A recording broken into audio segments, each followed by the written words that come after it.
Bonsoir et bienvenue au Club Éco d'Objectif Aquitaine, un Club Éco qui s'inscrit comme les précédents dans le cadre des 10 ans d'Objectif Aquitaine et des talents d'Objectif Aquitaine. Ce soir, nous recevons un talent et il s'agit de Pierre Oteiza. Pierre Oteiza, bonsoir. Bonsoir. Vous avez reçu le talent dans la catégorie agroalimentaire.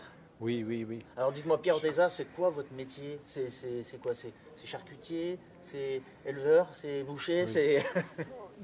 On le fait à l'ordre puisqu'on élève d'abord des cochons, ensuite on les transforme et on les commercialise. D'accord, en fait là vous êtes de l'amont à l'aval, comme on dit, voilà, de la filière. De la fourche à la fourchette. Vous les commercialisez, vous avez combien de boutiques justement? Oui, alors aujourd'hui en France on a 10 boutiques et on a le site internet, voilà, ça fait 11 boutiques.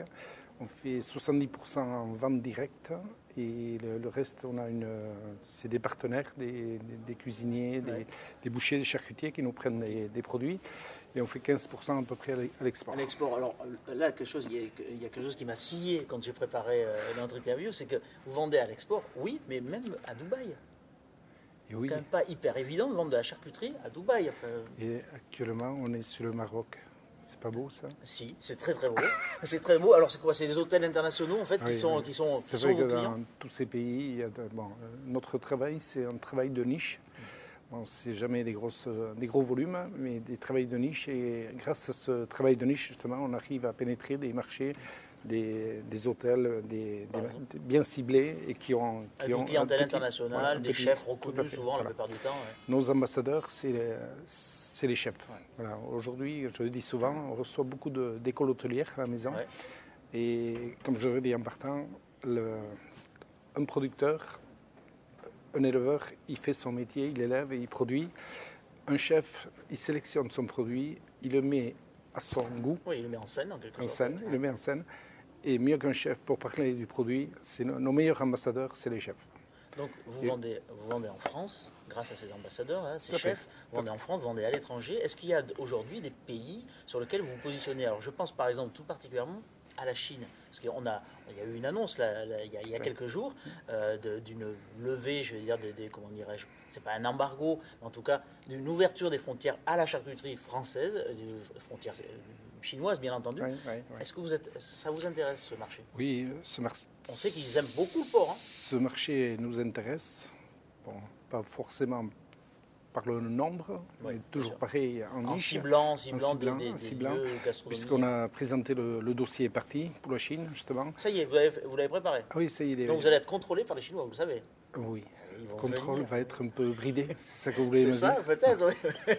Ça va peut-être être un peu dur. Il y a 2 ans, j'ai fait un salon en Chine, avec les salaisons, justement. Et c'est vrai que c'était très dur de démarrer, parce qu'on a démarré un jour en retard par rapport aux autres, aux vins, tout ça. Et par contre, après, ça a été magnifique, parce qu'ils ont adoré tous ces produits. Ouais. Autant les salaisons, les petites salaisons, que le jambon. Alors historiquement, il y a le Japon. Le Japon, il y a longtemps que vous êtes présent au Japon. Et alors j'ai cru comprendre, en préparant cette interview, que il n'est pas rare que des équipes de télévision viennent du côté des Aldudes faire quelques films chez Pierre Oteiza. C'est vrai. Le Japon, pour nous, c'est le premier pays, mais le premier pays aussi